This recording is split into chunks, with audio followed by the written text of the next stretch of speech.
오늘 그 강의 마무리 이 룻기 4장까지 마무리가 지어질 건데요. 제가 성경을 연구하면서 물론 중간중간 감동을 억제하지 못하는 순간들이 참 많았죠. 그 중에 하나가 이 부분입니다. 아시다시피 처음에는 오래되신 분들은 아시겠지만 이렇게 쫓겨져 창세기 따로 쓰고 출애굽기 따로 쓰고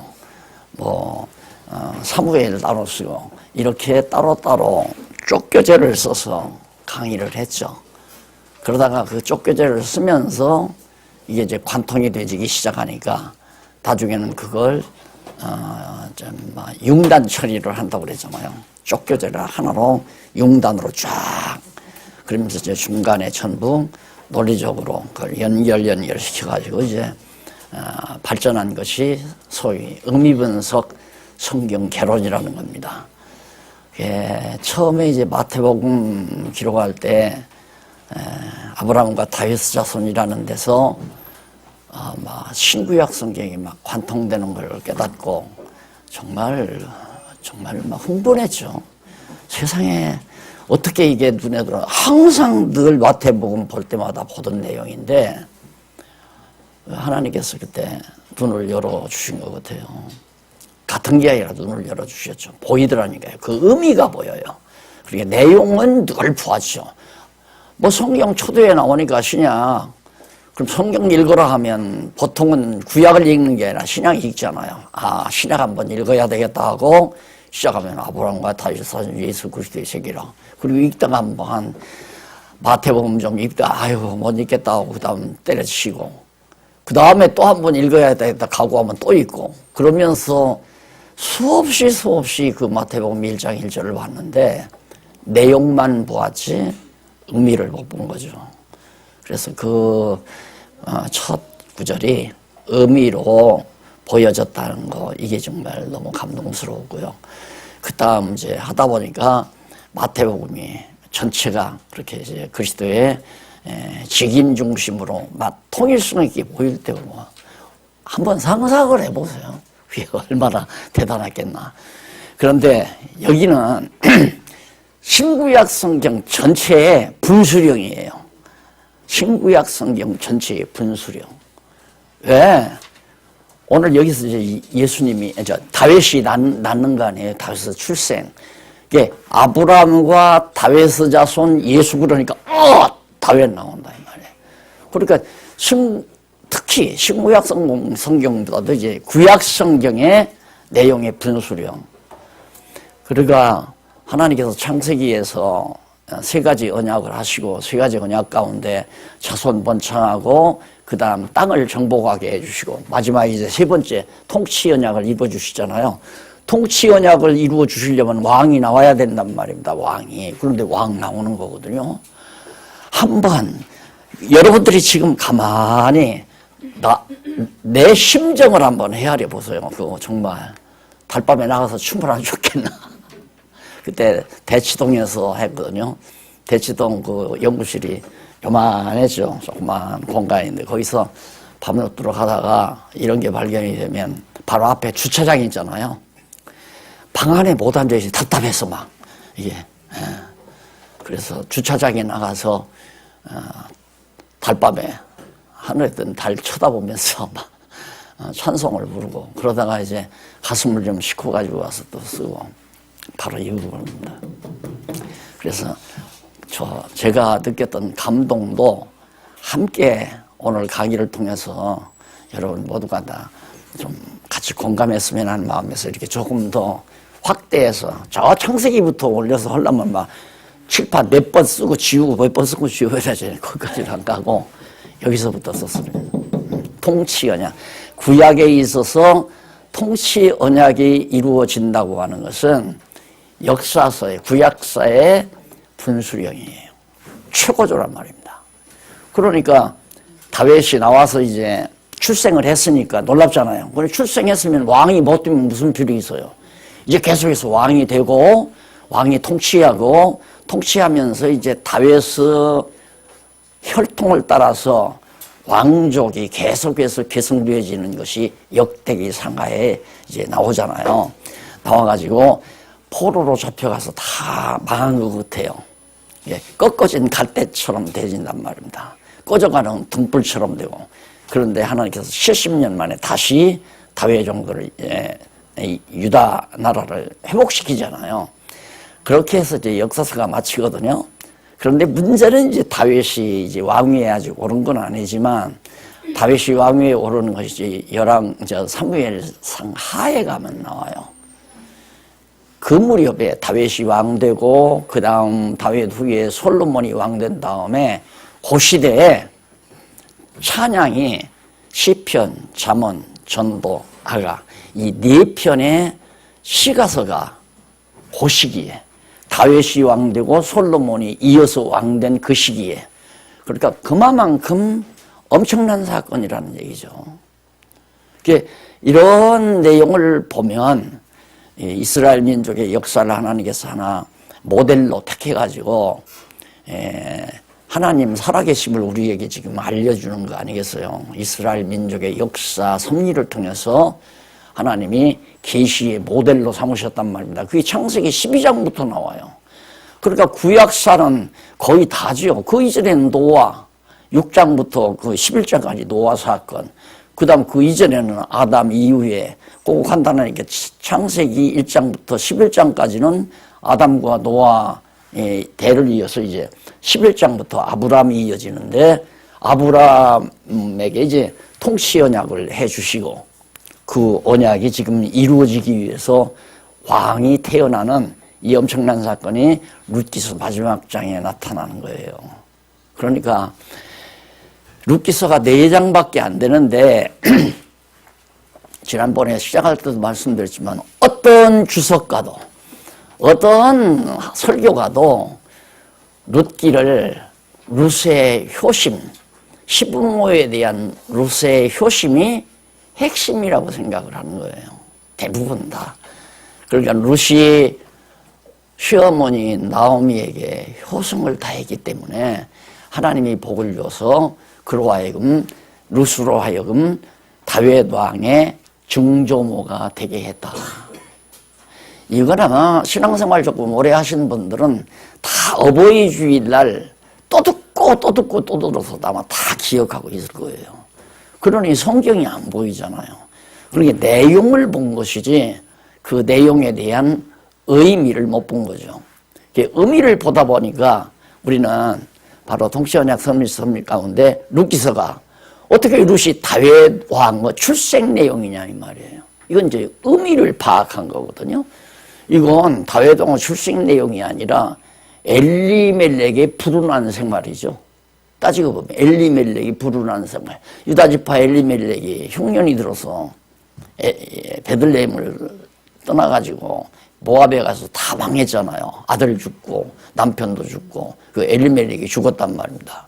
그러니까 불쌍하게 나오미가 이방 며느리, 그 며느리 데리고 오면 뭐 할 거예요? 이방 며느리 데리고 따라왔었는데 막 며느리가 효부 노릇을 잘 해가지고 나중에는 이제 정말 축복받아 잘 사는 것처럼 그게 보여지니까 내용을 보면 엘리멜렉의 불행과 그 다음 룻의 축복이라든가 이런 식으로 내용을 파악할 수밖에 없죠. 근데 전혀 색깔이 다르잖아요.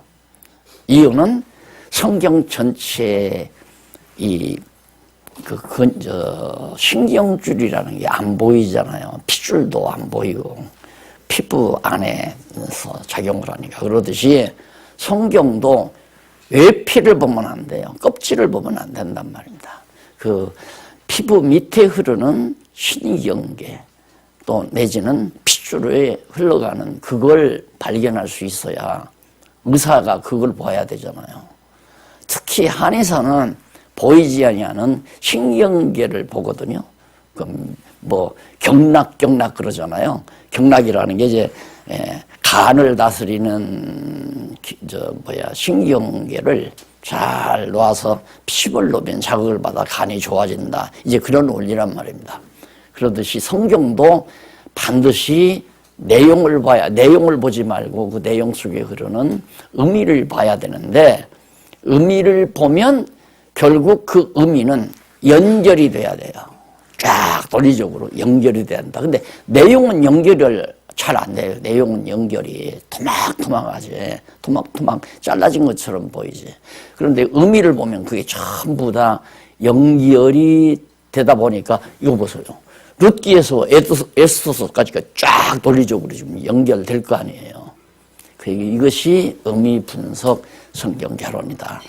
그러면 오늘 이 아침 우리가 정말 이 유다 기업이 계승되는, 유다의 기업이 계승된다는 것은 유다 지파에서 두말할 것 없이 야곱이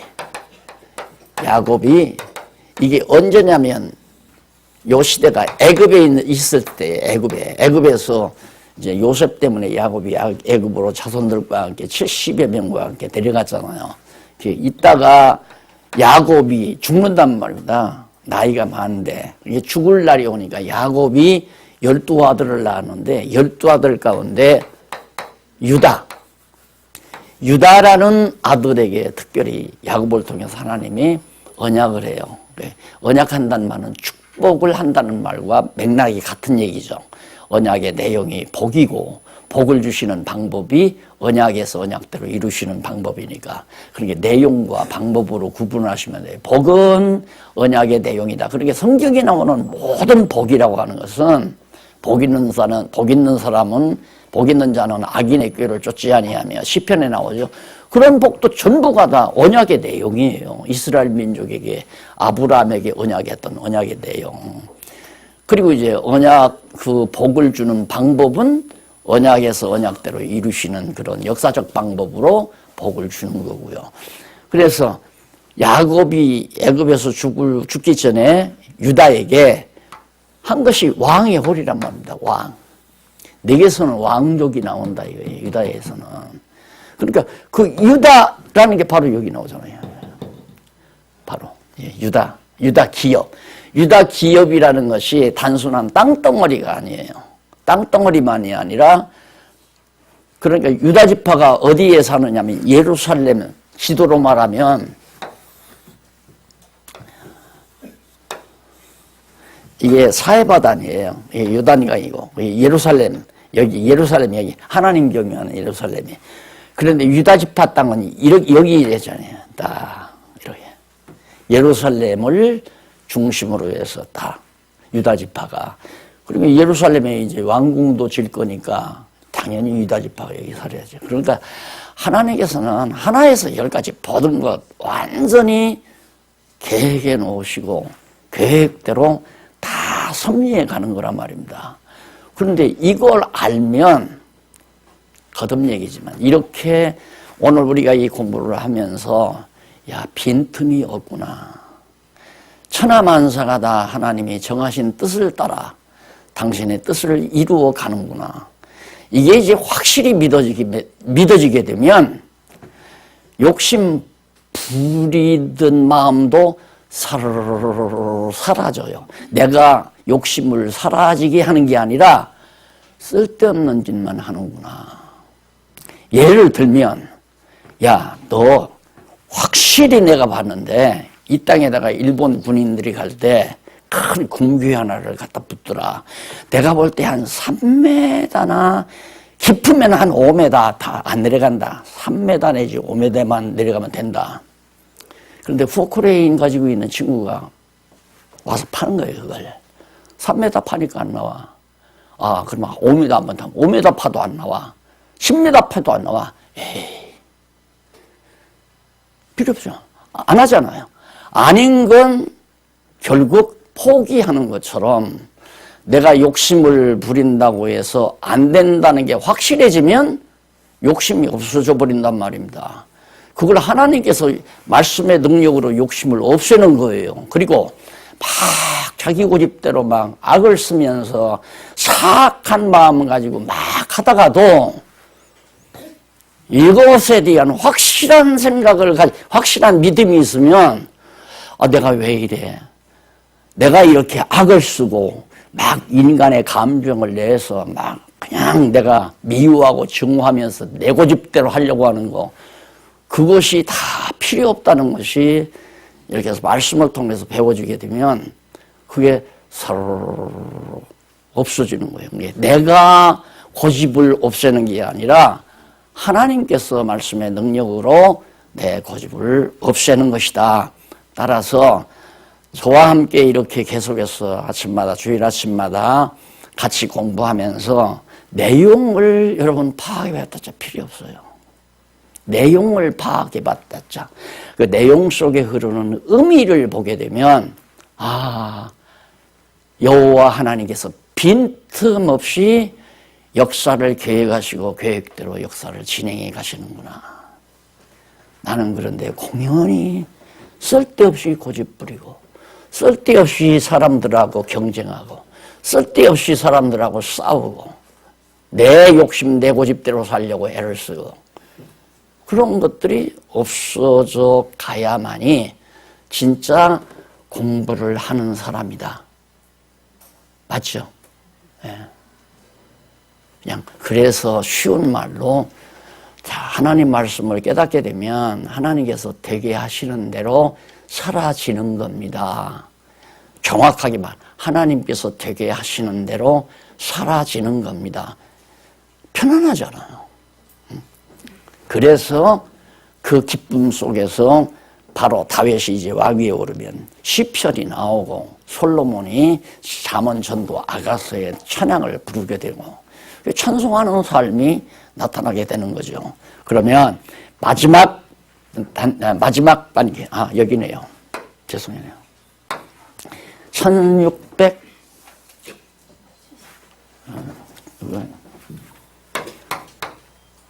페이지 1600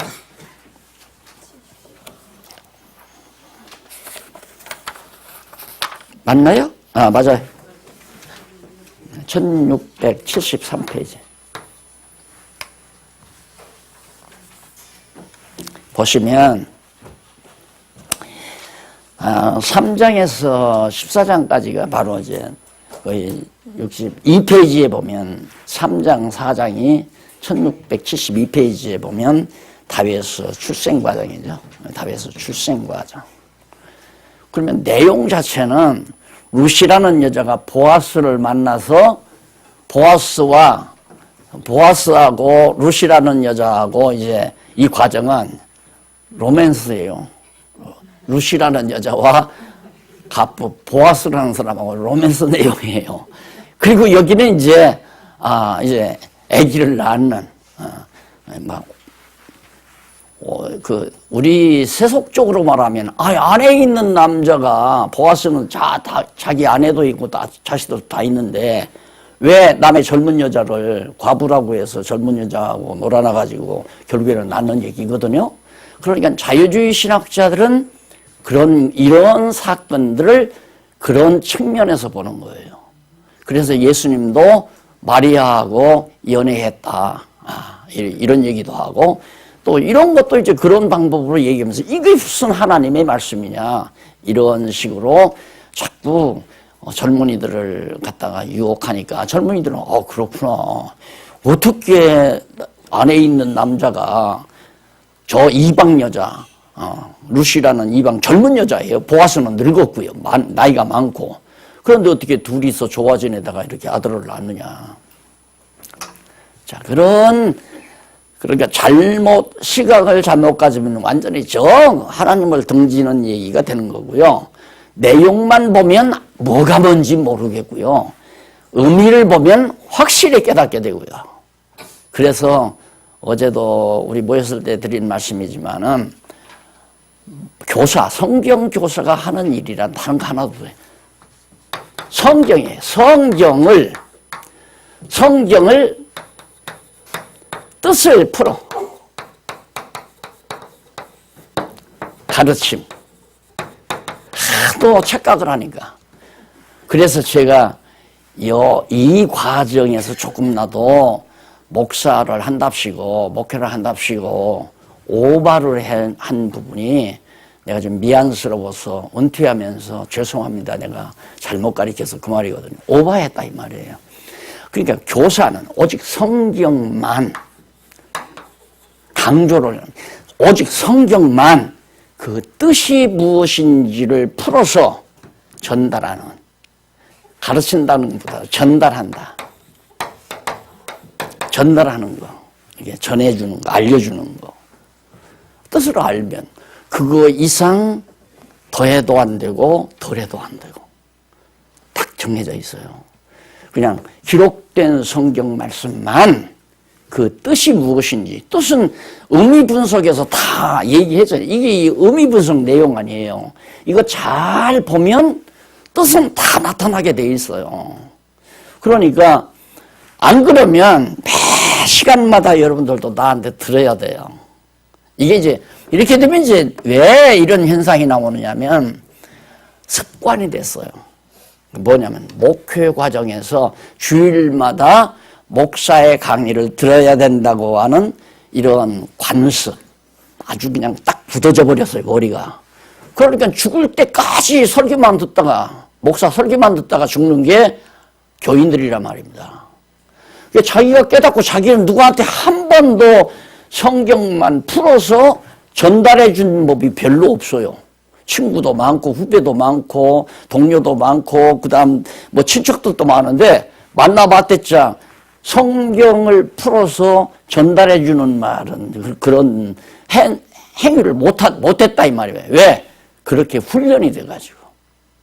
그래서 우리가 교회 개혁에서 가장 장애물이 뭐냐면 습관, 그동안까지 교회 생활해온 습관.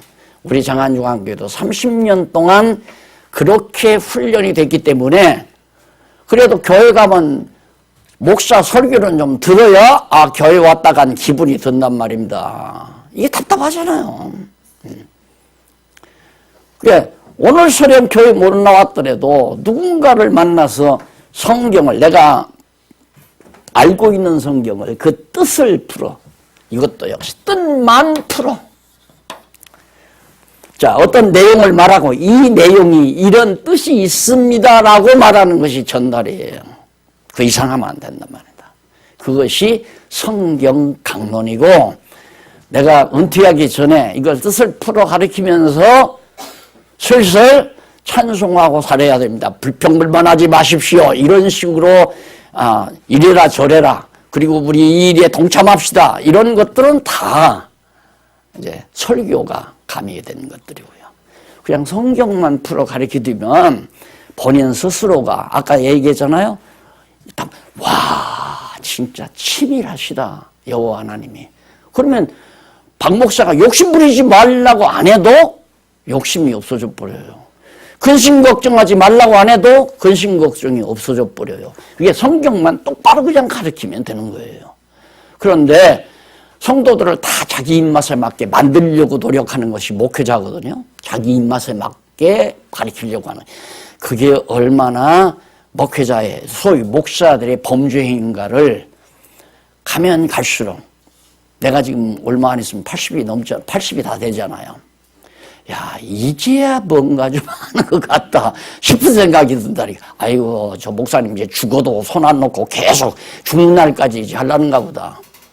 살면 살수록 더 진지하게 다가오는 말씀의 그 능력이라는 게 너무너무 놀라워요, 진짜.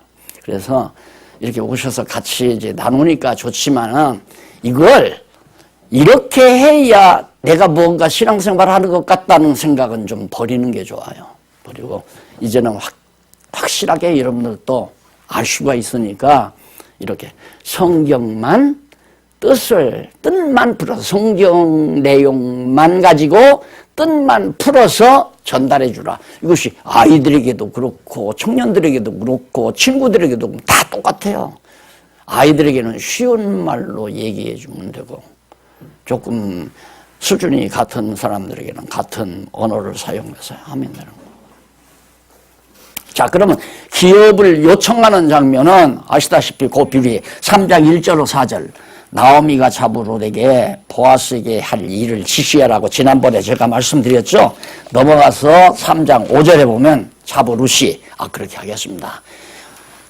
아주 이쁘게 단장을 하고 옷을 깨끗이 입고 절대 보여주지 말고 추수를 다 끝내고 자리에 들 때 그때 가서 발치 이부자리를 떠들고 들어가라. 이제 그렇게 지시한 거 아니에요. 그러니까 그렇게 하겠습니다 하고 그 다음 3장 6절로 9절에 보니까 모함 여인 룻이 보아스에게 기업을 물을 것을 요청을 합니다. 요청을 하는데 보아스가 일을 다 마쳤어요. 마당에 전부 다 타작을 좀 마치고 그리고 7절에 보면 보아스가 먹고 마시고 농사 잘 지었으니까 얼마나 좋아요. 타작하고 나서 마시고 즐거워서 가서 노젓가리 곁에다가 노젓가리가 이렇게 그 곁에다가 자리를 펴고 깊은 잠에 빠진 거예요. 그때 바로 이 시어머니 루시 일러준 나오미가 룻에게 지시한 대로 그 82부를 떠들고 살며시 들어갔어요. 진짜 이런 말을 듣고 자유주의 신학자들이 하고도 남는 얘기 아니에요. 이게 무슨 하나님 말씀이냐 이거야. 아주 불경스럽게. 그러니까 이건 보아스하고 룻이라는 여자하고 하나의 로맨스가 벌어지는 장면이다. 그런 식으로 이제 치부해 버리기도 하고. 그래 요청을 하는데 뭐라고 그러냐면 보니까 갑자기 발치해서 꿈을 때려 보니까 잠을 깨어서 이제 보아스가 볼 거 아니에요. 보니까 난 모르는 여자가 누워있단 말입니다. 그러니까 9절에 보니까 가로되 내가 누구냐? 너 누구냐? 어떤 여자냐? 하고 하니까 대답하되 나는 당신의 시녀 룻입니다. 그동안 많이 나에게 혜택을 주지 않았습니까? 하는 얘기죠. 난 룻입니다. 당신의 옷자락으로 시녀를 덮어주십시오 하고 말하면서 당신은 우리 기업을 물을 자가 되매니이다. 그 말이에요. 우리 기업을 물을 자가 됩니다. 그러면 기업을 물른다는 말은 나오미잖아요. 나오미는 바로 엘리멜렉, 유다 사람이 엘리멜렉이라는 사람의 멜렉이 아내니까 엘리멜렉이 죽었으니까 나오미가 부동산을 가지고 있을 거 아니에요. 부동산. 땅덩어리. 베들레헴에. 그러면 나오미로 하여금 이제 나오미가 여자기 때문에 이 부동산을 계속해서 유지해서 물려줄 사람이 없잖아요. 아들이 없으니까. 그런데 유일하게 나오미의 아들의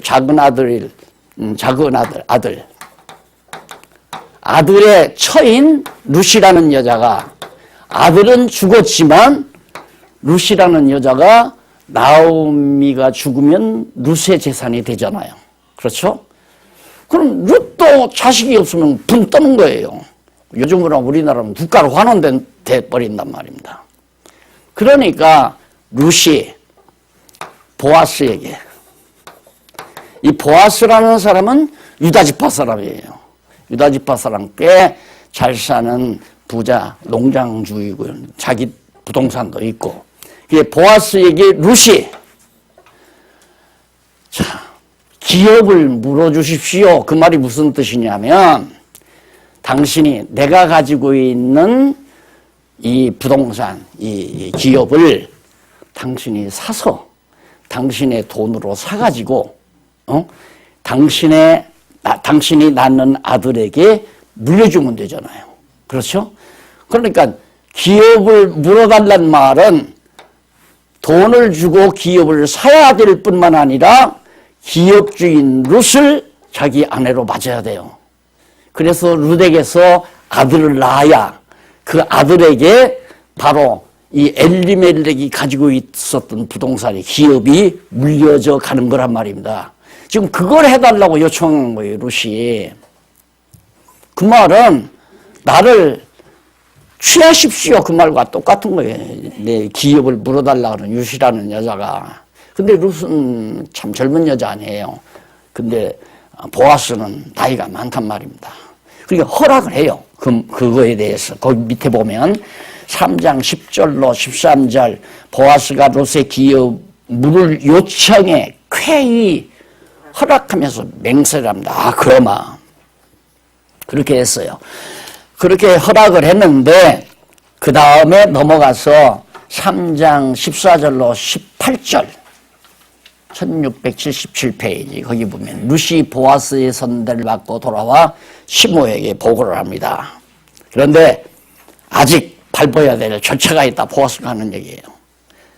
나보다도 이 엘리멜렉에게 더 가까운 친척이 있다. 그러니까 그 친척이 만약에 아주 더 가까운 친척이 있는데 친척이 너의 기업을 물어준다면 내가 포기를 해야 되고 이 친척이 너의 기업을 물어준다고 하면 포기하지만 못한다고 하면 내가 너를 약속대로 기업을 물어주겠다. 이렇게 약속을 했어요. 그 얘기를 이제 룻이 보아스의 선대를 받고 돌아와 시므에게 다 시어머니 나오미에게 전부 보고를 합니다. 근데 보낼 때 그냥 보내는 게 아니라 너 아침 늦게까지 누워 있다가 어두컴컴할 때 이른 새벽에 나가라 이거예요. 왜? 남의 눈에 띄면 안 되니까. 그래가지고 이제 얘기를 하면서 룻에게 보아스가 보리를 이렇게 막 6번을 돼서 가지고 가서 시어머니 우선 양식이 없으니까 시어머니 잘 봉양하고 기다려라. 그렇게 해서 보냈단 말입니다. 근데 그렇게 해가지고 룻이 가가지고 시어머니에게 사실대로 전부 다 얘기했어요.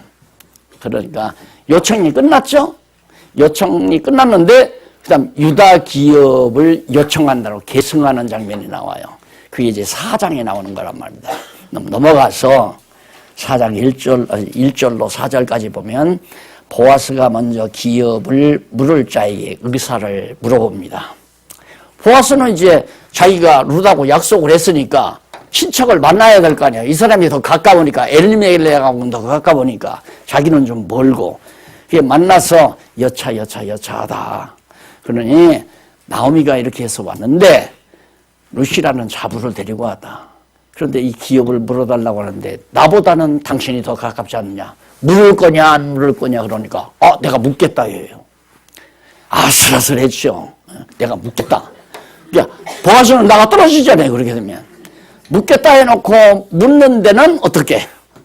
네가 네 재산으로 네가 가지고 있는 재산을 가지고 나오미의 부동산을 사야 된다 이 말이에요. 그러니까 이 친척이 이 사람이 가만히 생각해 보니까 공연히 손해난다 이거예요. 내가 사서 그다음 룻을 취해가지고 아들을 낳으면 그 재산은 룻의 아들에게로 갚버리니까 내 재산만 손해나잖아요. 나 안 하겠다. 그래서 보아스가 약속대로 룻의 기업을 요청을 받아들여서 그 기업을 계승하게 됩니다. 그것이 바로 지금 그 장면에 나오는데 거기 보면 4장 5절로 6절에 보면 보아스가 먼저 기업을 물을 자로부터 권리를 일단 취득을 해요. 이제 안 한다고 했으니까 확실히. 그런데 나중에라도 또 법정 투쟁이 벌어지면 안 되잖아요. 그러니까 거기 4장 7절로 10절에 보면 권리의 확증을 위해서 확실하게 가까운 친척이 룻의 기업을 포기했다는 걸 확실하게 하기 위해서 그 성읍 장로들을 모아놓고 장로들 앞에서 이제 확실하게 본인이 이제 확실하게 말하도록 그렇게 해가지고 결과는 정확하게 이제 포기했다는 걸 받고 그 포기 증서로 뭐냐면 신발을 벗어서 하나 벗어주도록 돼 있어요. 그게 성경에 다 나와 있단 말입니다. 그 본문에 보면 그 장절까지 신명기에 쭉 나오는 대목이에요. 그리고 이렇게 기업을 묻는 방법도 그 집안에 자손이 없을 때는 바로 딸을 통해서 기업이 물려가는 방법도 다 하나님께서 준비해 놓은 거죠. 그런 거 보면 뭐냐, 하나님께서 율법을 만들어 모세를 통해서 율법을 다 명하시고 그 명하신 율법대로 행할 수 있게 만드시고, 그렇죠? 그 율법이 없으면 이렇게 안 돼요. 안 되면 결국 다윗 왕이 안 나오는 거고요. 그러니까 얼마나 하나님이 치밀하게, 모세는 뭐 이렇게 해서 지금 여기가 다윗 출생 아니에요? 다윗 출생이면 모세는 이때서 500년 전서 약 한 500여 년 전, 아브라함은 한 또 500여 년 전, 500여 년 전에 아브라함에게 언약하신 말씀을 이루시기 위해서 모세로 명하신 율법을 명했는데, 모세를 통해서 율법을 명했는데, 그 율법은 장차 다윗이 출생할 때 꼭 필요하도록 그렇게 드라마를 만들어 가시는 거죠. 왜? 누가 한다는 걸 깨닫게 하기 위해서. 여호와께서, 언약하신 여호와께서 그렇게 하신다는 것을 깨달아 알기 위해서. 그러니까 지금은 우리도 여호와 하나님이 안 보이잖아요. 성경을 통해서밖에는 우리는 알 수가 없는 거예요. 그러니까 뭐를 통하여 여호와 하나님이 살아계심을 아느냐면 역사적으로 이루어지는 일을 통해서밖에 알 수가 없잖아요. 그런데 하나님께서 모세를 통해서 다 이런 장면에서 가능하도록 율법을 다 만들어 명해놓고, 이런 다 모압으로 피난 가서 남자들 다 죽게 만들고 죽은 다음에 꺼져가는 유다 지파에 꺼져가는 이 장면을 다시 일으켜서 세우고, 꺾어진 갈대를 다시 일으켜 세우는 전능하신 하나님. 그러니까 하나님께서는 꺼져가는 등불을 끄지 아니하시고 꺾어진 갈대마저 꺾지 아니하시는 이유는 여호와 하나님이 하신다는 사실을 확실히 확증해 주기 위한 하나님의 섭리라는 거. 그래서 하나님의 뜻이 뭔가 우리에게서 뭔가 안 된다, 야 절망이다 할 그때가 하나님 앞에서는 가장 큰 소망적인 시대다. 그러니까 남편 죽고 큰아들 죽고 아들 죽고, 와 끝났다, 이제 우리 가문은 끝났다. 그때가 소망이라 이 말이에요. 내가 하나님이 예비해 놓으신 방법대로 다시 엘리멜렉의 가문의 기업이 계승되어져 가지고 거기로부터 누구가, 다윗 왕이 출생하게 되는 이런 과정을 우리가, 출생 과정이 딱 완료되어지는 그런 장면을 우리가 보게 됩니다.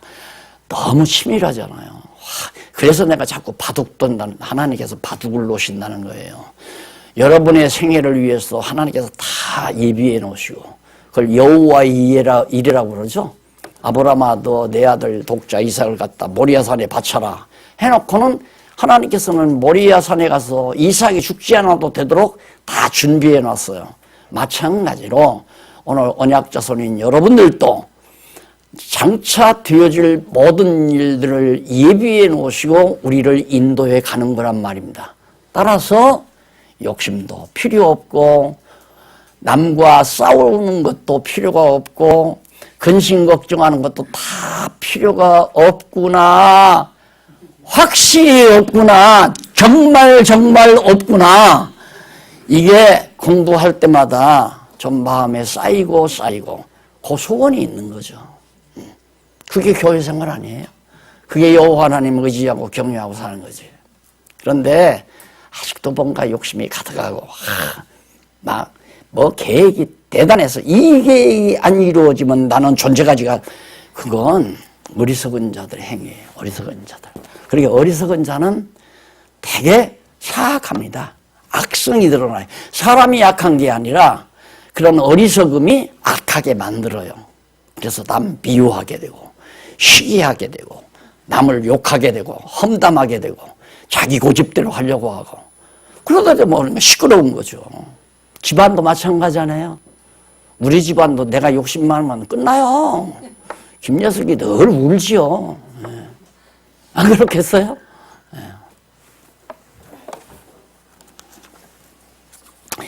그래서 결국 이쪽에 보면 자 이제 증인까지 다 세우고 그다음 증거되는 보아스에게 이제 증인이 되고 장로들이 증인이 되고 보아스에게 이제 복을 빌어줍니다. 복 빈다는 말은 유업을 준다는 얘기예요. 유업을 받는다.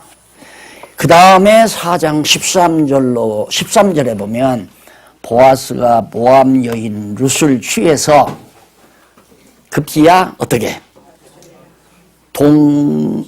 동침하니까 딸 낳겠어요, 아들 낳겠어요? 그 아들 나오잖아요. 그러니까 성경의 줄기를 잡으면 예감을 해요. 아, 어떻게 흘러가겠구나. 생각해 보세요. 하나님께서 통치자 세운다고 통치 언약을 다스리게 해준다고 아브라함에게 언약을 했는데 야곱 때 와서 유다 지파에게서 왕이 나온다. 통치자가 나온다. 언약했으니까 야 유다 지파가 어떻게 계속 진행해서 보니까 룻기 와서 보니까 유다 사람 엘리벨렉이 야 여기 유다 지파로구나. 그러니까 다윗 왕이 나으니라 끝에 가서 그러니까 룻기가 다윗 왕의 출생 과정이죠. 출생장. 하나님께서 언약하시고 언약대로 통치자 왕이 출생하도록 섭리하시는 거. 아무리 몸부림쳐도 필요 없어요. 몸부림치고 살면 안 돼요. 몸부림치면 우선 간이 상해요. 간이 상하면 간염이 되고 간염이 되면 그게 발전하면 간암이 되는 거 아니에요. 그렇죠? 욕심 많아도 장기가 상하고 근심 걱정은 해도 다 장기가 다. 이게 5장이라고 하는 거예요. 아니 또 인체 강의까지 한다. 5장 인간의 5장 육부라고 하는 것이 전부 우리 마음과 관계가 있어요. 마음에 미워하냐, 시기하냐, 질투하냐, 증오하냐, 사악하냐 이거에 따라서 5장 육부가 막 뜀박질을 해요. 건강이라고 하는 것은 건강 강의하고 싶어서가 아니라 도움이 될까 와서 말씀드리는 거예요. 마음이 고요해야 돼요. 어저께 친구 만나서 한바탕 지지고 막 지지제제 얘기하면서 한 잔 마시고 즐거워했다가 오늘 푹 꺼져가지고 늦잠이나 자고 아침에 일어나서 멍하니 그건 완전히 건강 망치는 거예요. 그렇게 막 업다운이 되면 안 된단 말입니다. 고요하게. 그래서 다윗이 그렇게 고백하잖아요. 젖대 나이가 엄마 품에서 고이 잠든 그런 것처럼 내 마음이 평온하나이다. 네.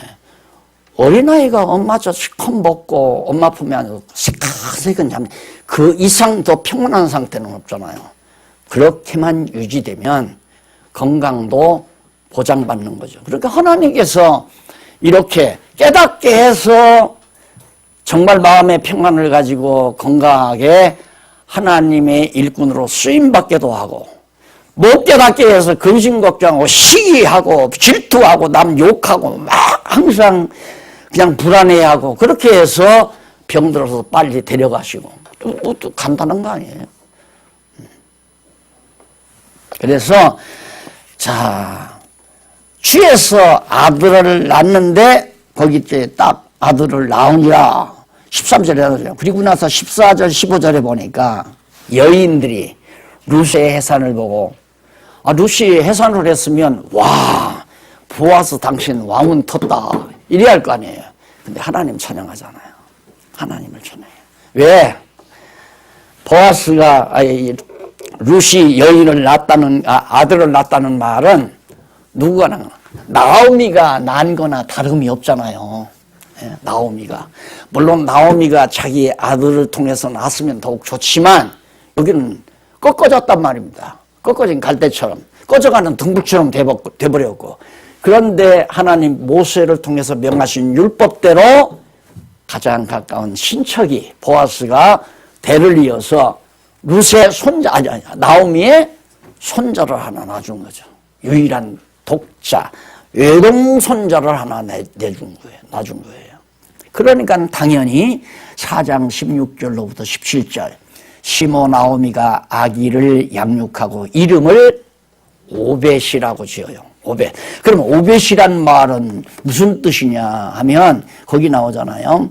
여인들이 그에게 이름을 주되 나오미가 아들을 낳았다여 그 이름을 오벳이라 하였는데 그는 다베스 아비인 이세의 아비였더라. 오벳이 누구냐? 다베스 아버지인 이세의 아비였더라. 그러니까 다베스 할아버지라 그 말이에요. 안 그래요? 다베스 아버지 이세의 아버지가 오벳이니까. 그 대신 보아스는 다베스 증조 할아버지고. 자, 그래서 정말 나오미가 그렇게 아들을 낳았는데 그 뜻은 뭐냐면 오벳이라 뜻으로 그 아들을 낳았다는 뜻으로 오벳이라고 이름을 지었고 그 오벳은 다베스 조부지요. 조부 할아버지. 이세의 아비가 되니까. 그 다음에 4장 18절로부터 22절 베레스의 계보를 따른 오벳의 손자 자, 오벳의 손자 베레스의 계보를 따른 오벳의 손자 다윗이 출생했다. 결국 22절에 나와요. 그러면 베레스는 누구냐? 유다가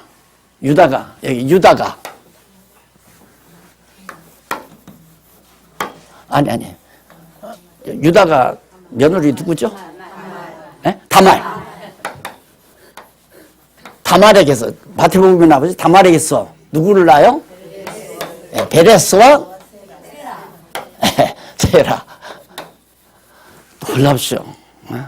그러니까 이 베레스의 계보를 마지막에 딱 이어가는 거예요. 베레스의 계보를.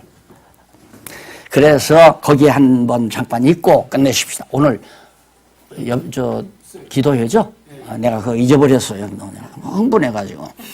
베레스의 세계는 이러하니라. 베레스가 헤스로를 낳고 헤스로는 람을 낳고 람은 아미나답을 낳고 아미나답을 나손을 낳고 나손은 살몬을 낳고 살몬은 보아스를 낳고 지금 저 남자 보아스예요. 보아스를 낳고 보아스는 오벳을 낳고 오벳 출생했잖아요. 루시. 그러니까 보아스가 루덱에서 오벳을 낳고 오벳은 이세를 낳고 이세는 다윗을 낳았더라. 기도하십시다. 자비하신 아버지 하나님, 모든 천하 만사가 하나님이 만세 전에 다 계획하시고 작정하신 뜻대로 섭리되고 이루어져 간다는 사실을 다시 한번 룻기를 통해서 함께 확인했습니다. 믿는 것도 함께하게 하시고 아는 것도 함께해 주셔서 우리 모두가 성령 하나 되게 하심으로 견고하게 하나 되도록 역사하시옵소서. 예수님 이름으로 기도드립니다. 아멘. 수고하셨습니다.